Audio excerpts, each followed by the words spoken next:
मक्का में स्थित एक जगह जिसे खाने काबा, मस्जिदुल हरम या हरम शरीफ के नाम से भी जाना जाता है।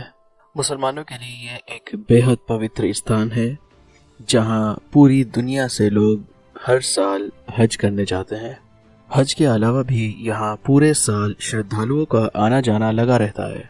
यह एक ऐसा स्थान है जहाँ हर समय श्रद्धालु मौजूद रहते हैं। ये घटना है 20 नवंबर 1979 की।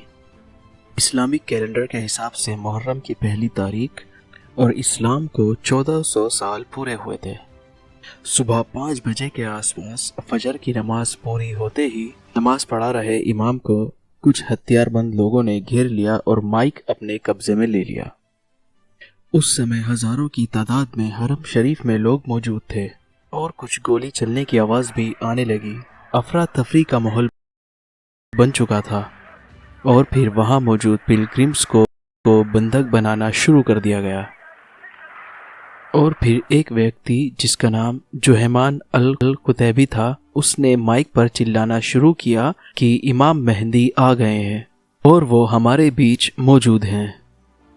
इमाम मेहंदी मुसलमानों के आखिरी मसीहा बताए जाते हैं जो कि क़यामत से कुछ पहले आएंगे और मुसलमानों का उद्धार करेंगे। हुए फरमाया कि ये मिन वलदी हादा, वो शख्स मेरी इस औलाद में से होगा, इस बेटे की नस्ल में से पैदा होगा।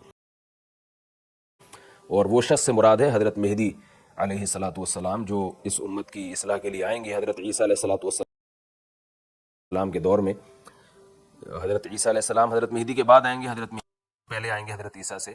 तो इमाम मेहदी के बारे में भी इस उम्मत का इजमा है कि वो हज़रत हुसैन इब्न अली रज़ी अल्लाह तआला अन्हु की औलाद में से हो। तभी एक शख्स आगे आता है जिसका नाम मोहम्मद अब्दुल्ला अल-क़तानी था, जो कि अपने आप को इमाम मेहंदी क्लेम कर रहा था। यह व्यक्ति जुहैमान अल-कुतैबी का ब्रदर इन लॉ यानी बहनोई था। मोहम्मद अब्दुल्ला अल-क़तानी कुरैश कबीले से ताल्लुक़ रखता था और इसके पिता का नाम भी अब्दुल्ला था। सोर्सेस के अगर माने तो हरम शरीफ में अटैक करने वाले इस ग्रुप में लगभग 200 से 500 लोग मौजूद थे और इन लोगों ने हरम शरीफ में एंटर होने वाले सभी दरवाजे अंदर से बंद कर लिए थे। बाहर किसी को पता नहीं चल पा रहा था कि अंदर क्या हो रहा है। और फिर काफी देर बाद जाकर सऊदी गवर्नमेंट को मालूम पड़ा कि ये एक टेररिस्ट अटैक है। जुहैमान अल-कुतैबी इस हमले का मास्टरमाइंड था, बताया जाता है, जो कि सऊदी की नेशनल गार्ड के पद पर काम कर चुका था। लेकिन ये व्यक्ति सऊदी गवर्नमेंट की नीतियों से नाखुश था। सऊदी अरेबिया में मोनार्की सिस्टम है, यानी एक ही परिवार से किंग बनता है। ये व्यक्ति इस परिवार के खिलाफ था। न था कि ये परिवार अल सऊद डायनेस्टी अपनी डिग्निटी खो चुकी है और वेस्टर्नाइजेशन को बढ़ावा देती है। और फिर सऊदी गवर्नमेंट ने हेलीकॉप्टर द्वारा इन टेररिस्ट से बात करने की भी कोशिश की, लेकिन इन टेररिस्ट का कहना था अगर पुलिस ने अंदर आने की कोशिश की तो ये हरम शरीफ में मौजूद लोगों को मारना शुरू कर देंगे।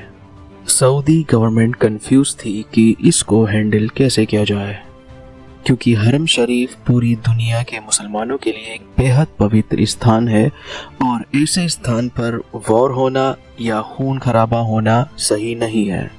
और फिर इसी का हल निकालने के लिए सऊदी गवर्नमेंट ने उलेमा यानी मुस्लिम स्कॉलर से बात की, लेकिन इस बातचीत में भी कई दिन गुजर गए और फिर सऊदी गवर्नमेंट ने कुछ सोल्जर्स हेलीकॉप्टर द्वारा हरम शरीफ के बीच में उतारे गए, लेकिन उतरते ही इन सोल्जर्स को मार गिराया गया, क्योंकि जुहैमान अल-कुतैबी ने अपने स्नाइपर्स मिनारेट्स पर तैनात किए हुए थे। और फिर कुछ दिन बाद ही उलेमाओं द्वारा इन लोगों को हरम शरीफ से बाहर निकालने के लिए फुल फोर्स यूज करने की अनुमति दे दी गई। और फिर सऊदी गवर्नमेंट ने फ्रेंच एंड पाकिस्तानी कमांडोज की मदद ली और हरम शरीफ के अंदर एक बैटल शुरू हो गई।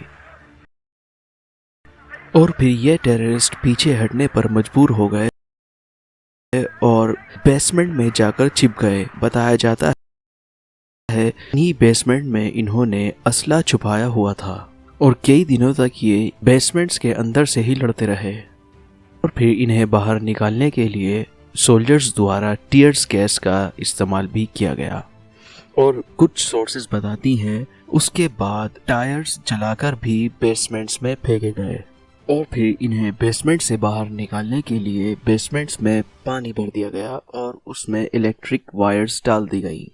बताया जाता है बहुत से टेररिस्ट अंदर ही मारे गए और कुछ टेररिस्ट ने बाहर आकर सरेंडर कर दिया। पूरे 15 दिनों तक ये ऑपरेशन चला। 20 नवंबर 1979 से शुरू होकर 4 दिसंबर 1979 तक खत्म हुआ। बताया जाता है इस पूरी घटना में काफ़ी इनोसेंट्स लोगों की भी जाने गईं और काफ़ी लोग इंजर्ड भी हुए और फिर सऊदी गवर्नमेंट द्वारा पकड़े हुए टेररिस्ट की अलग अलग सिटीज़ में ले जाकर बिहेडिंग यानी खुलेआम सर कलम कर दिया गया। तो ये थी पूरी घटना और वो 15 दिन जिसने पूरी इस्लामिक दुनिया को हिला कर रख दिया था। उम्मीद है वीडियो आपको पसंद आई होगी। मिलते हैं नेक्स्ट वीडियो में ऐसे ही किसी इंटरेस्टिंग टॉपिक के साथ।